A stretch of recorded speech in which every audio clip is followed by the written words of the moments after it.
আমরা আসলে ভুলে যাই যে আল্লাহ তাআলার দেওয়া প্রত্যেকটা অঙ্গ প্রত্যঙ্গ আমাদের জন্য কত বড় রহমত এবং কত বড় বরকত। আজকে যেই হাত দিয়ে আপনি অন্যকে অন্যায়ভাবে প্রহার করেন, সেই হাত না থাকার কারণে হয়তো কোনো বাবা তার প্রিয় সন্তানকে জড়িয়ে ধরে আদর করতে পারে না।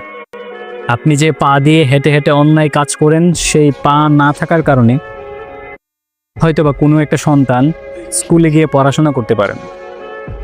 আপনি যেই চোখ থাকার কারণে অশ্লীল ভিডিওস দেখেন কিংবা অশ্লীল দৃশ্য দেখেন, সেই চোখ না থাকার কারণে হয়তোবা কোনো সন্তান তার প্রিয় মাকে দেখতে পারে না। আপনি যেই নাক দিয়ে হারাম ঘ্রাণ নেওয়ার জন্য উদ্গ্রীব হয়ে থাকেন, সেই নাক না থাকার কারণে কেউ হয়তোবা ভালো কিছুর ঘ্রাণ নিতে পারে না। আপনি যেই কান দিয়ে হারাম গান বাজনা শোনেন, সেই কান না থাকার কারণে হয়তোবা কেউ তার প্রিয়তমা স্ত্রী কিংবা প্রিয়তম স্বামীর মুখে ভালোবাসি কথাটা শুনতে পারে না। আপনি যেই মস্তিষ্ক দিয়ে মানুষকে ঠকানোর পরিকল্পনা করেন, সেই মস্তিষ্ক না থাকার কারণে হয়তোবা অসংখ্য মানুষ মানসিক হাসপাতালের বেডে পড়ে আছে দিনের পর দিন। না হয় হয়তোবা উলঙ্গ অবস্থায় রাস্তায় হেঁটে বেড়াচ্ছে।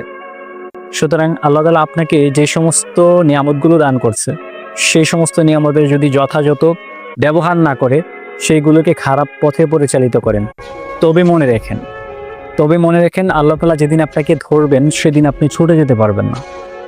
আল্লাহ তাআলা সূরা ইয়াসিনের 13 নং আয়াতে বলেছে যে, হে মানুষ এবং জিন সম্প্রদায়, তোমরা আমার কোন নিয়ামত সমূহকে অস্বীকার করবে? অথচ নিয়ামত পেয়ে আমরা সেই নিয়ামতের সঠিক ব্যবহার করি না, সেটাকে অপব্যবহার করি। আল্লাহ তাআলা আমাদেরকে এই নিয়ামত সমূহের সঠিক ব্যবহার করার তৌফিক দান করুক। আর নয়তোবা পৃথিবীতে এমন অসংখ্য মানুষের নজির আল্লাহ তাআলা লিখে গেছেন, যারা এই পৃথিবীতে প্রভাবশালী ছিল, সম্পদশালী ছিল, শক্তি ছিল, কিন্তু আজকে ভালো মানুষ তাদের মুখে নামটাও নিতে চান না। আজকে দেখেন, ফেরাউনের নাম কোনো বাবা তার সন্তানকে রাখেন না। আবু জাহেলের নামে কেউ কিন্তু তার সন্তানের নাম রাখে না, তাদেরকে এতটাই ঘৃণা করে।